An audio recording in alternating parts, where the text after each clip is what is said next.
Husband abandoned me when his ex manipulated him into believing that I was pregnant with another man's baby. So I left him, but 8 years later he's back and want to see his son. My ex-husband might be the most entitled man I know. Leaving him was probably one of the best decisions I've ever made, and I thought I could live in peace for the rest of my life, but here he is again. Let me provide some context. 8 years ago, I was happily married to my husband, Nathan. Our relationship was rock solid, or so I thought. We had a good relationship. Dated for 2 years, engaged for almost a year while we planned our wedding, and then got married. At that point I would probably defend it and fight for our marriage with my life. I thought we were soulmates. But I guess that was just me. A couple of months after our wedding, my husband lost his job. It was a difficult time for both of us obviously, but I was confident that we could work through this and he would find another opportunity. We had some savings in the bank, and I was working full-time. Things were a bit difficult for a few months, but he was trying his best to get a job and finally got accepted after what seemed like a million interviews. I still remember how happy we were the day he received that email. I went all out and took him out to dinner to celebrate. Little did I know that this job would end up destroying my marriage. He comes back from his first day of work and instead of looking happy, he looks awful. I could see something was wrong the moment I saw him. A very difficult conversation followed. In an almost comically bad turn of events, my husband's ex-girlfriend Jessica works at the same place where he has just joined. I knew about Jessica. Nathan and her dated for 3 years and he proposed to her, but she said no and dumped him. This was a few years before the two of us met and started dating. Obviously, we didn't spend a lot of time talking about our past lovers, but I knew that it was extremely rough on him and he never mentioned her after that one conversation with me.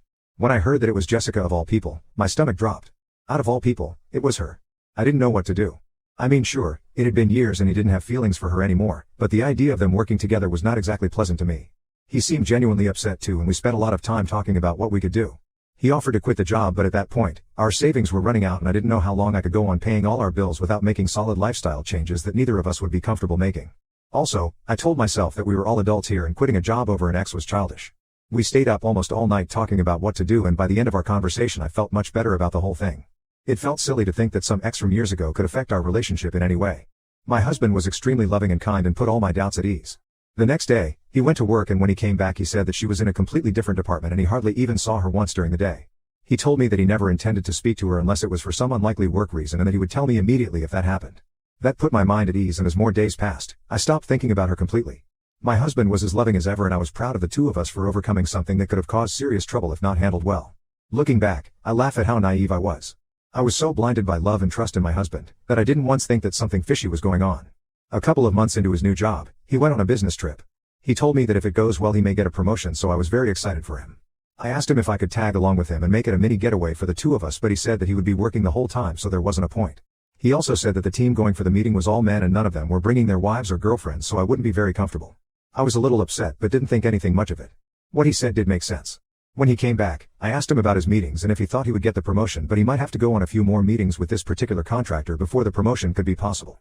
Over the next 3 months, he went on trips at least once a month, but there was no news of a promotion. Instead of getting suspicious, I was naive enough to actually be concerned about his company making him work so hard without increasing his pay. I also want to make it clear that after the initial discussion, neither of us had spoken about Jessica even once. She didn't cross my mind for the most part, and even if she did, I chose not to mention it.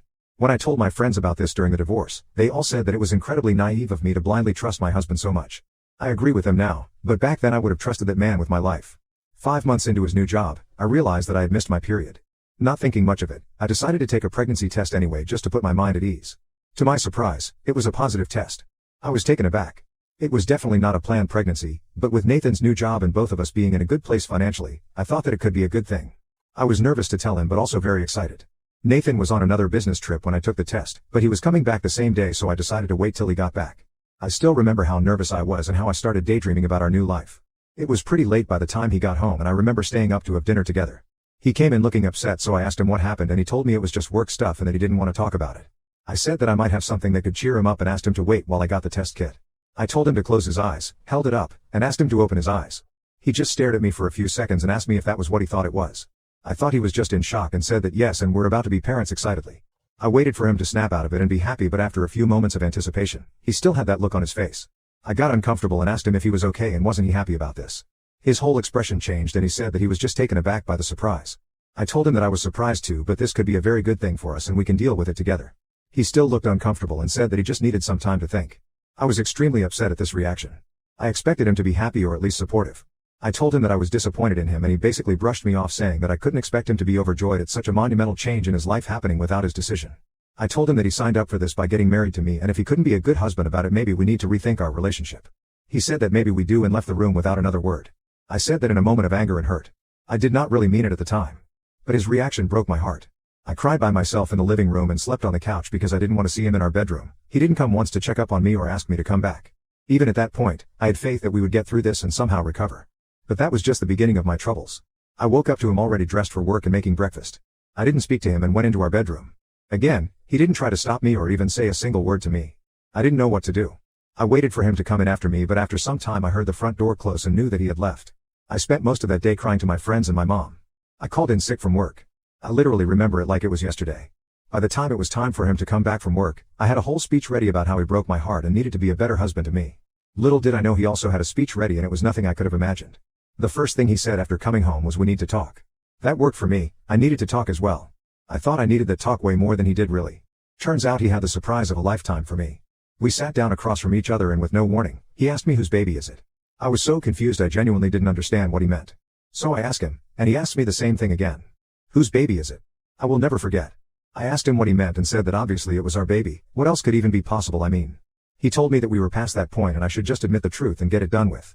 I was starting to get scared at that point. It started to feel less like a joke. I told him again that it was obviously his baby and I didn't understand why he was even asking me such questions because I had never been anything but loyal to him and he had never acted this way before. He refused to make eye contact with me and said that was when I still cared about our relationship. I'm pretty sure I was already crying by then. I kept telling him that I love him and there was nothing more important to me than our marriage, but he just kept repeating the question. Must have asked me a dozen times. And each time I was as clueless as the first time. He told me that if I couldn't be honest with me there was very little left to do because he was not raising another man's child and living with a lie. I was sobbing and kept telling him I had never even thought of another man since I met him and didn't understand what I did to deserve such allegations. He said that with the way I couldn't wait for him to leave the house and go on business trips, tell him everything he could want to know about my loyalty. I was too confused to even speak. Every single time he left for work I got sad and told myself to be an adult and support him in his career because I remember how hard it was for both of us when he lost his job. Every single time. I stopped asking to go along with him after the first few times because he always said that he was busy constantly and didn't get a minute to himself till late at night. I stopped calling him more than once a day when he was away because he wouldn't pick up and texted me he was with clients. All I did was put him first only to hear him say that I wanted him away to spend time with another man. It felt like a slap on my face. I felt sick to my stomach. Almost thought I was in a bad dream of some sort. I told him all of this and he said that I shouldn't waste time making him look like the villain because he was tired of feeling unwanted and wouldn't let me make a fool of him. He said that ever since he started working and traveling, I have been distant and didn't make him feel wanted. He said he hated coming home because I didn't even look happy to see him and he felt like I was happier when he was not around. I kept telling him he was wrong and this was just a huge misunderstanding and I was just trying to be a supportive wife. He kept saying that I was hiding someone and preferred to spend time with him instead of being in our marriage. I asked him if he had any proof of these things he was saying and he said that he didn't need proof to